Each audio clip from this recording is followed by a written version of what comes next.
Hello and welcome to Dare to Defy 5.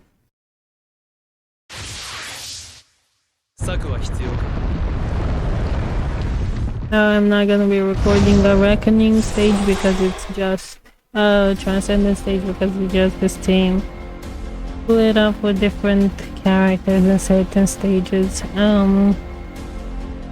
So the first thing one needs to know about this boss is that he has a gimmick that depending on how many debuffs he has on him, he's going to be doing stuff. If he has less than 7 debuffs, which is the most important one, he will be warping after each of your party members. So unless you want to bring a stall team here, you gotta drop 7 debuffs on him to make sure that he doesn't warp in front of you, which is exactly why the Kaya's Call is there on Ignis. Ignis is the fastest character, he's usually the first to start.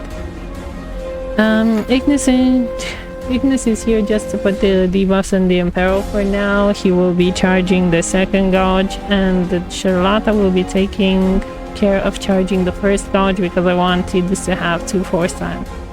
Now this is a little bit tricky. You could try to just run him down the more easier way up until 60 something percent, and then Tidus can one-shot him with the burst and force time active, but I'm a little bit impatient. I have 2 chargers. I'm just gonna charge the force gauge twice with Tidus and pray to God that he doesn't attack Tidus when he does his big attack. So the only thing that one needs to worry about this boss is that at 69 and at 30 and no at 59 and at 39% he will order his little minions to attack your party members, and if the minions are above 50% health they will one-shot whichever party member they are attacking, which is why I have 9 here because I'm going to reach the first HP threshold, which is 59% for him with this Tidus force time.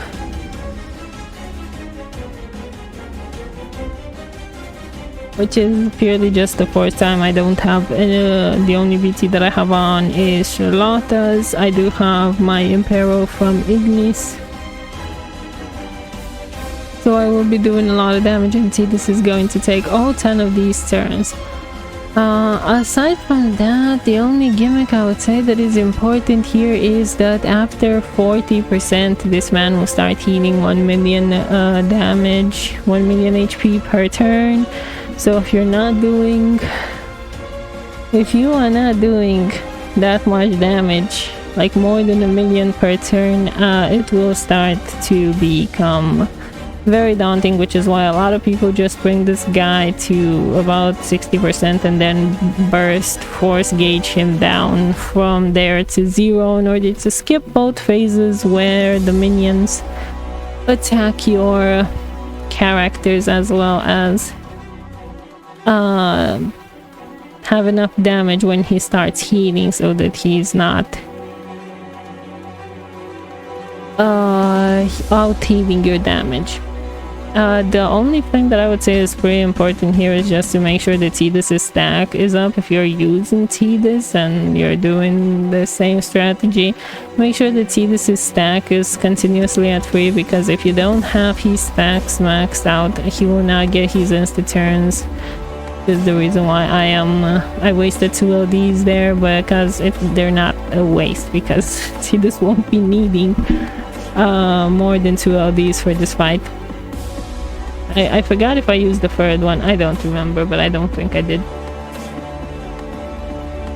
In any case, I tried to maintain his stacks, and during the last force gauge attack, the last one's gonna be the BT, which the BT will take him down to 59, below 59, but I said, and that will cause him to order his minions to attack a party member. In my case, they attacked Charlotta twice. The only problem here is if they attack Tidus, they will one-shot Tidus.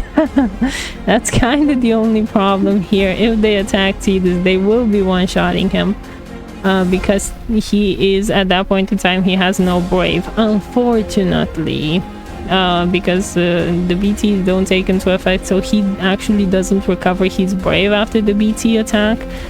It leaves him vulnerable, and that's probably the only problem with this strategy. Otherwise it works like a charm, especially if they decide to attack whichever party member. And if you don't have 9, you can just bring wall call on Charlotta and it will be the same thing. So basically either 9 or wall FR will make sure that your party members are protected from one attack.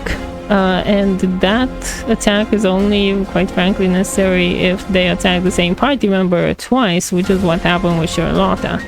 Wall actually keeps you a lot safer here, so wall is the better choice. I just decided to bring 9 because I haven't used him in ages. I just wanted to use him. If you're interested in taking him down to 60% and then one-shotting him, I would recommend Leo instead of 9, just to make sure that the Tidus does way more damage during his BT phase. But otherwise it's standard Sid Reigns fare over there. I am just going to start Tidus's BT phase and essentially kill this man. I've always, basically I had Tidus locked to another stage, but I reset that stage for Transcendence for this one because I am not interested in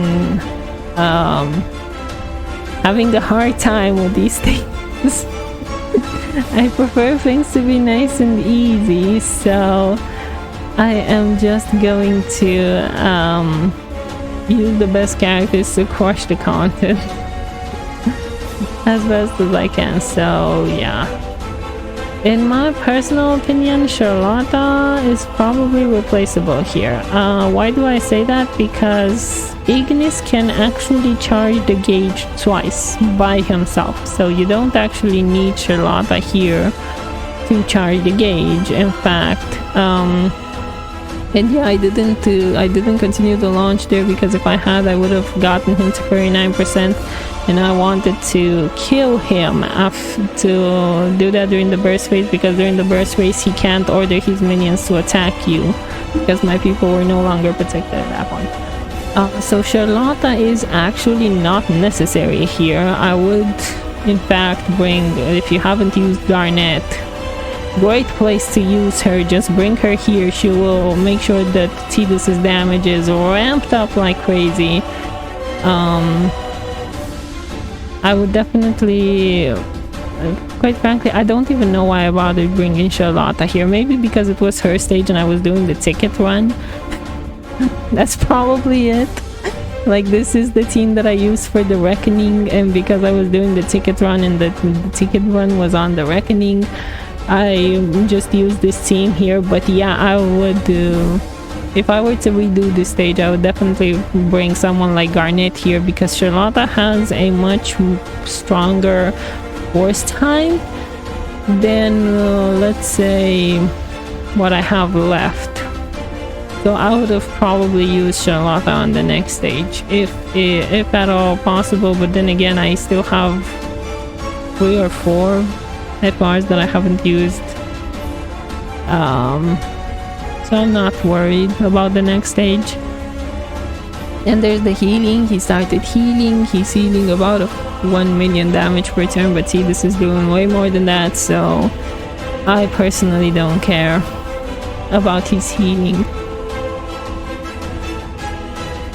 He's going to be dead pretty soon.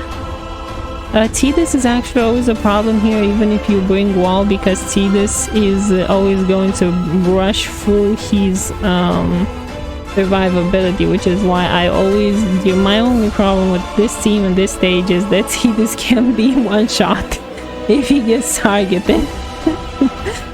But otherwise,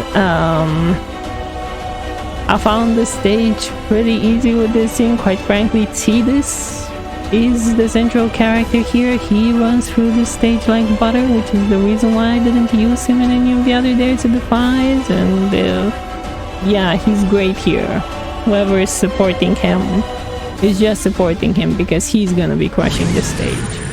There it pretty much is. Like, it was that easy on Reckoning, it's this easy here. I would probably replace Charlotta.